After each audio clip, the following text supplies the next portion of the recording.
حیا اور ایمان یہ آپس میں ایک دوسرے کے ساتھی ہیں.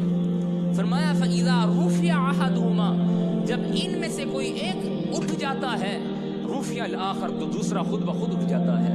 یعنی کہ اگر کسی کے اندر حیا باقی نہیں ہے تو دیکھ لو اس کا ایمان بھی باقی نہیں ہے. اگر کسی کے اندر ایمان باقی نہیں ہے تو اس کو میں یوں سمجھوں کہ کافر کبھی حیا دار نہیں ہو سکتا.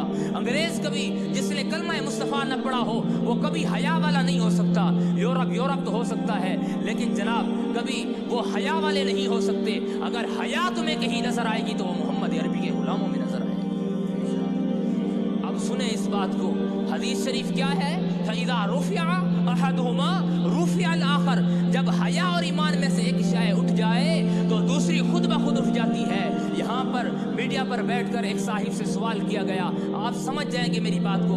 جب ایک صاحب سے سوال کیا گیا کہ میاں یہ بتائیے کہ آپ نے اب تک جو ہے شادی کیوں نہ کی، تو وہ جواباً یہ بات کرتے ہیں، وہ کہتے ہیں کہ جسے تازہ دودھ میسر ہو اسے گائے پالنے کی ضرورت نہیں.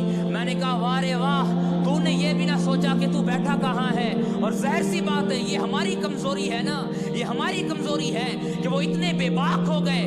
کبھی وہ میڈیا پر بیٹھتے ہیں، سوشل میڈیا پر بیٹھتے ہیں اور یوں ہی بے لوث ہو کر وہ جو بکواس آتی ہے کر دیتے ہیں. وہ کہتا کہ صاحب جسے تازہ دودھ میسر ہو اسے گائے پالنے کی ضرورت نہیں. میں نے کہا تیرے اس جملے نے یہ تو بتا دیا کہ تیرے اندر حیا کتنی ہے. اب میرے نبی کی حدیث یہ بتاتی ہے کہ جس سے حیا اٹھ جائے اس سے ایمان اٹھ جاتا ہے. میں نے کہا ارے میاں تمہارا وزیر داخلہ ہو اور اپنا ایمان نہ بچا سکے تو صاحب جو اپنا ایمان نہ بچا سکے بھلا تمہارا پاکستان بچائیں گے وہ؟ بتائیے مجھے، جنہوں نے جب حیا گیا، میں حدیث نبوی پڑھ رہا ہوں، جب حیا گیا تو ایمان گیا. جب ایمان گیا پھر اٹھ کھڑا ہو اور یہ دعوے کرے کہ ایمان کے نام پر، کلمہ کے نام پر، اسلام کے نام پر، محمد عربی کی تاجدار ختم نبوت کے نام پر بننے والے اسلامی ملک کو وہ لوگ کیسے چلا سکتے ہیں جن کے اندر حیا ہی سلامت نہیں؟ خدا کی قسم قیامت تک میرے مصطفیٰ نے ہمیں بتا دیا ہے کہ تم نے پیچھے کھڑے ہونا ہے تو کن کے پیچھے کھڑے ہونا ہے. تم نے اگر امام چننا ہے تو کیسا امام چننا ہے؟ یہ میرے نبی کی تعلیمات ہیں، یہ میرے نبی بتا کر گئے ہیں.